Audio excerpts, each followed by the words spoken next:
we can see here in this tower cam looking at Portland, we haven't gotten a break in the clouds yet. We're waiting. We're hoping for that. It's been trying. We've had a few attempts at it. I think we're going to break out to a nice afternoon, but only for southern Maine. I don't think that's the case in a lot of spots. And they got quite a bit of ice last night. Northern Maine and the mountains, I was a little concerned about that. That's what ended up happening. So I think I'd take the rain over that.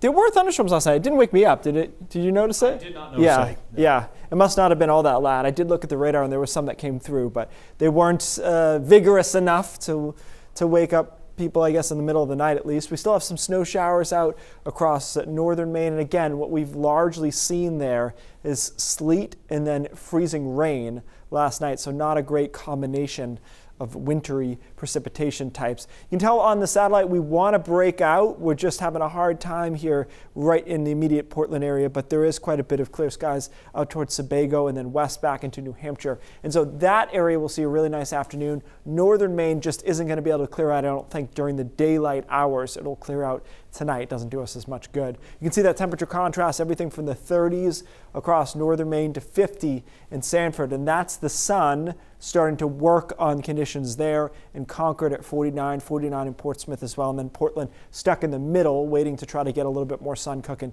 through this afternoon. I think that'll happen, and you can see that once it does, we get to 50 to 55 in a broad area from basically south of Rockland and Augusta. That's where we'll see a nice afternoon. North of there, unfortunately, we're going to be stuck with clouds, even a couple of snow showers continuing across Aroostook County later this afternoon. Overnight tonight, will partly cloudy, and temperatures start to drop down into the 40s and some 30s, but it's not all that cold. Now, tomorrow, I think, looks like largely just a mixture of sun and clouds. It's an okay day. It's not going to knock your socks off, but it'll be decent. Upper 40s to around 50. I mentioned before that this model does produce a couple of sprinkles, which is possible. I don't think it's the lead for the day. I don't think it's the thing you need to worry about too much, but there could be a couple of sprinkles, a couple of snow showers around in the afternoon, just kind of convective stuff, which happens this time of the year. Overnight, we see an isolated sprinkle as well, and then Sunday, I think we start with a lot of sun, but we end up with an isolated shower popping up in the afternoon again,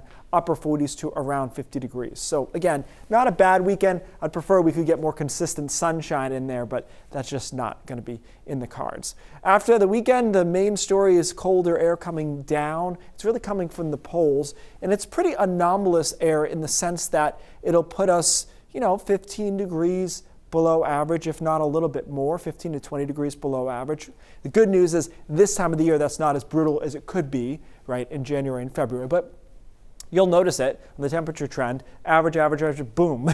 Monday and Tuesday back down, and then we start to build back up and probably building to a rainstorm on Friday. That's April 1st. Yes, I should know that. It's my son's birthday. April 1st, yeah. But that was your favorite holiday. Yes, April Fools. So we will probably be in the warm sector there. Again, overall things, the thing I think we're going to notice is on Monday night, Pat, and Tuesday night, teens. That's one, you mentioned a couple weeks ago. It's good to see those not there anymore. Yeah. They're back. Those early mornings will really get your attention. Yeah. Thank you, Keith.